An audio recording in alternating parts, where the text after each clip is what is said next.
ವೈದ್ಯರಿಲ್ಲದೆ ಮರಣೋತ್ತರ ಪರೀಕ್ಷೆಗಾಗಿ ಪರದಾಟವನ್ನು ನಡೆಸಿದ್ದಾರೆ ಸಂಬಂಧಿಕರು.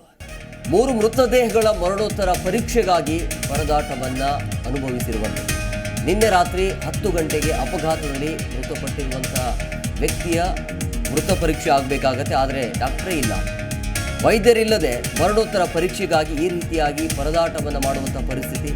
3 ಮೃತದೇಹಗಳ ಮರಣೋತ್ತರ ಪರೀಕ್ಷೆಗಾಗಿ ಸಾಕಷ್ಟು ಸಮಸ್ಯೆ ಆಗಿದೆ ಅಲ್ಲಿ. ನಿನ್ನೆ ರಾತ್ರಿ 10 ಗಂಟೆಗೆ ಅಪಘಾತದಲ್ಲಿ ಒಬ್ಬ ವ್ಯಕ್ತಿ ಮೃತಪಡ್ತಾರೆ. ರೈಲಿಗೆ ಸಿಲುಕಿ 2 ಮೃತಪಡ್ತಾರೆ. ಒಟ್ಟು 3 ಮೃತದೇಹಗಳ ಮರಣೋತ್ತರ ಪರೀಕ್ಷೆ ಆಗಬೇಕಾಗತ್ತೆ. ಮರಣೋತ್ತರ ಪರೀಕ್ಷೆ ಆಗಬೇಕು ಅಂತಂದರೆ ವೈದ್ಯರು ಬೇಕು. ಆದರೆ ವೈದ್ಯರೇ ಇಲ್ಲ ಅಲ್ಲಿ. ಚಿಕ್ಕಮಗಳೂರಿನ ಅಜ್ಜಂಪುರ ತಾಲೂಕಿನ ಆಸ್ಪತ್ರೆಯಲ್ಲಿ ಆಗಿರುವಂಥ ಘಟನೆ ಇದು. ಹೊಸ ವರ್ಷ ಅಂಥೇಳಿ ಏನು ರಜೆದಲ್ಲಿದ್ದರೋ ಏನೋ ಗೊತ್ತಿಲ್ಲ. ಒಟ್ಟಿನಲ್ಲಿ ಅವರಿಗೆ ರಜೆ ಅಂತೂ ಇರೋದಿಲ್ಲ. ಅವ್ರ ಕೆಲಸ ಕಾರ್ಯಗಳು ಏನು. ವೈದ್ಯರಿಲ್ಲದೆ ಮರಣೋತ್ತರ ಪರೀಕ್ಷೆಗಾಗಿ ಆ ಸಂಬಂಧಿಕರು ಕಾದು ಸುಸ್ತಾಗಿದ್ದಾರೆ. ಆ್ಯಂಬುಲೆನ್ಸ್ನಲ್ಲಿಟ್ಟು ಸಂಬಂಧಿಕರು ಕಾಯ್ತಿದ್ದಾರೆ.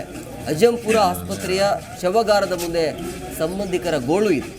ಒಂದು ಮೃತದೇಹ ಕಳೆದ ರಾತ್ರಿ ಬರುತ್ತೆ, ಮತ್ತೊಂದು 2 ಬೆಳಗ್ಗೆ 8 ಗಂಟೆಗೆ ಮತ್ತೊಂದು ಘಟನೆ ಆಗುತ್ತೆ.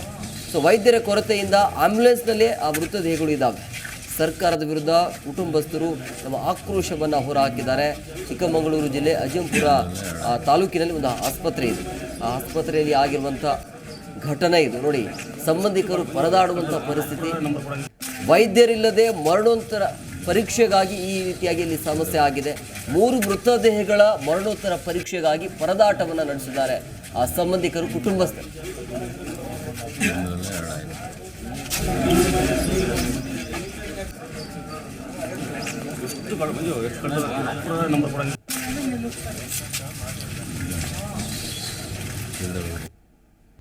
ಪ್ರತಿಕ್ಷಣದ ಸುದ್ದಿಗಾಗಿ Zee Kannada news app download ಮಾಡಿ.